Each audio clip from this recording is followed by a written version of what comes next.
يؤتي الحكمة من يشاء. السلام عليكم ورحمة الله وبركاته. نحمده ونصلي على رسوله الكريم أما بعد. এই দরসে আমরা আলোচনা করব আল কাফি কিতাব সম্পর্কে।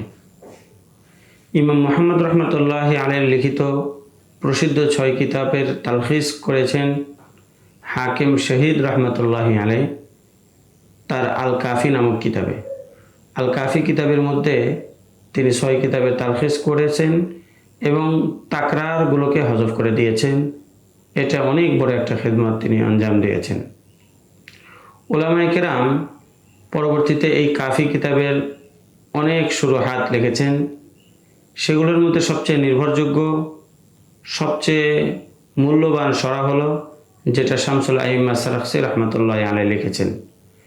শামসুল আইম্মা সারাখসি রহমতুল্লাহি এই সরাটা মাবসুত নামেই প্রসিদ্ধ। শেখ ইসমাইল আন-নাবলুসি বলেন, আল্লামা তরতুসি রহমতুল্লাহি আলাইহি বলেছেন, ইমাম সারাখসির মাবসুতের উপরেই আমল করা হবে। এর বিপরীত যদি কোনো কিতাবের মধ্যে কোনো কওল থাকে তাহলে সেটার উপর আমল করা হবে না। মাবসুত কিতাবটির প্রশংসা সম্পর্কে অনেক কবিতা রচনা করা হয়েছে। যেমন একটি কবিতা হলো, আলাইকা বিমাবসুতিস সারাখসি আন্নাহু হুয়াল বাহরু ওয়াদ দুররুল ফারিদু মাসাইলুহু। তুমি মাবসুত কিতাবকে আঁকড়ে ধরো, এটা হচ্ছে ইলমের সাগর, এর মাসলাগুলো হলো মূল্যবান মণিমুক্তা।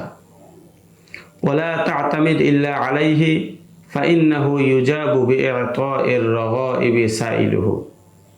এই কিতাব ব্যতীত অন্য কিতাবের উপর ভরসা করো না, এই কিতাবের উপরেই ভরসা করো, কারণ এই কিতাব তার প্রার্থনাকারীকে, প্রশ্নকারীকে সঠিক উত্তর প্রদান করে। এখন আমরা আলোচনা করব মাবসুতে সারাখসি কিতাবটি কিভাবে লেখা হয়েছে। শেখ আল্লামা হিবাতুল্লাহ রহমতুল্লাহি আলাইহি আল আশবা ওয়ান নাজায়ের কিতাবের মধ্যে বলেন, আল মাবসুত কিতাবটি লিখেছেন ইমামে কাবীর মুহাম্মদ বিন আবি সাহাল আস-সারাখসি রহমতুল্লাহি আলাইহি, যিনি অনেক বড় একজন ইমাম ছিলেন, মুতাকাল্লিম ছিলেন, ফকিহ ছিলেন, উসুলি ছিলেন। তিনি শামসুল আইম্মা আব্দুল আজিজ আল হালওয়ানি এর ছাত্র। তার নিকট থেকে তিনি ইলম অর্জন করেছেন। এমনকি তিনি শিয়া যুগে সবচেয়ে জনপ্রিয় আলেম ছিলেন। তিনি অনেক দরস তাদরিস এবং তাসনিফের কাজ করেছেন। এমনকি মাবসুত কিতাবকে 15 খণ্ডে লিপিবদ্ধ করিয়েছেন।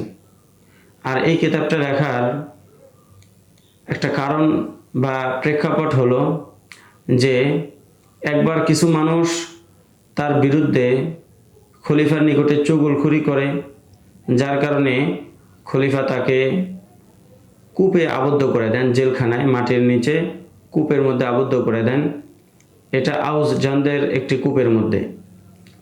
তো তিনি সেই কূপের মধ্যে মাটির নিচে থেকে দরস প্রদান করতেন, আর কূপের চারিপাশে ছাত্ররা বসে সেগুলো লিখতেন। অথচ তার নিকটে কোনো কিতাবপত্র কোনো কিছুই ছিল না। তার এই তাকরিরগুলোই পরবর্তীতে মাবসুতে সারাখসি নামে লেখা হয়, পরবর্তীতে মাবসুতে সারাখসি নামে প্রসিদ্ধ হয়। এতক্ষণ পর্যন্ত আমরা আল কাফি কিতাব এবং সেটার সরা মাবসুতে সারাখসি সম্পর্কে অবগত হলাম। সামনে আমরা আলোচনা করব ফিকহে হানাফিতে যখন মাবসুত কিতাবটি মুতলাকভাবে বলা হয় তখন কোন কিতাবটি উদ্দেশ্য হয়, এই সম্পর্কে ইনশাআল্লাহ তাআলা। আসসালামু আলাইকুম রহমতুল্লাহি ওয়া বারাকাতুহু। ومن يؤت الحكمة فقد أوتي خيرا كثيرا وما يذكر إلا أولو الألباب.